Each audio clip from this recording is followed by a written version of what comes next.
All right, today we're shooting an emergency video on the Red Ryder buck, and it does feel like this thing is swallowing me alive sometimes, but okay, Daisy has her heart in the right place with this anti-trap, okay? That's what this is. They have their heart in the right place, but okay, so here's what's happening.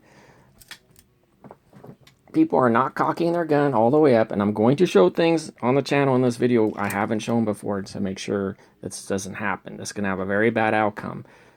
Daisy's heart was in the right place, but it doesn't necessarily turn out great all the time.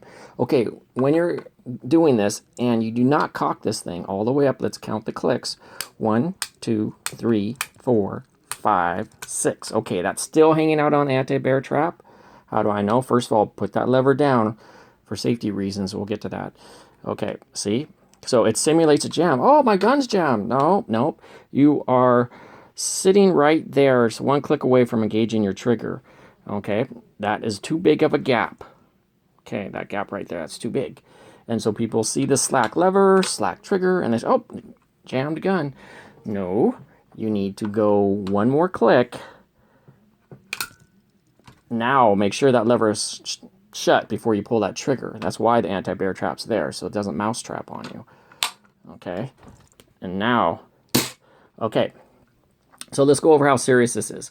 Because you go from a situation where someone hangs out on their anti-bear trap, that's what that's called. Okay, so this is what this looks like. Here are the parts inside. Anti-trap and back of your plunger. You're hanging out on here. And so what's that do to the gun? Everything is slack. This is slack because you haven't cocked it all the way up. It can go more, but this is slack and your trigger's slack. Okay, so when you see that, there is a real jam like that, but that only counts when your lever is being engaged all the way up.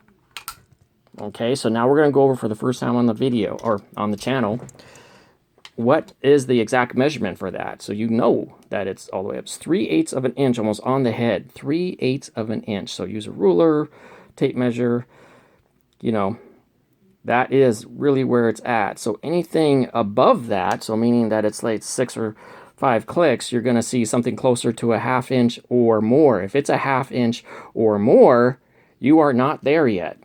And you get that thing all the way up. So 3/8 of an inch. So first time I talked about this on the channel. But this is very serious business, because what happens, you have a faux jam because you're not holding it strong with one hand up top and pointing this thing up, you know, and you're not using a strong grip. And so what's happening, you think your gun is jammed. So people hang out on their anti-bear trap. They're hanging out on it. It's sort of a slack, definitely a slack trigger. And so they think they know what to do. And so they take out this screw. And I keep beating this drum. It's like pulling a hand grenade pin. It's like pulling a pin on a hand grenade.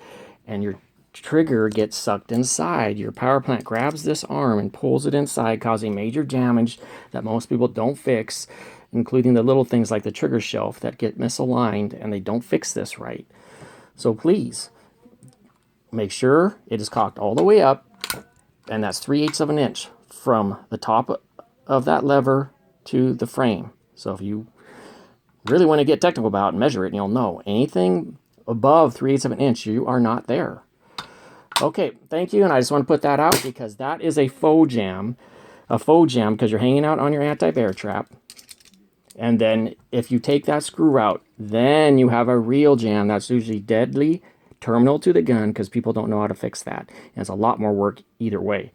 Okay, thank you, and remember to cock your gun 7 clicks. Thank you.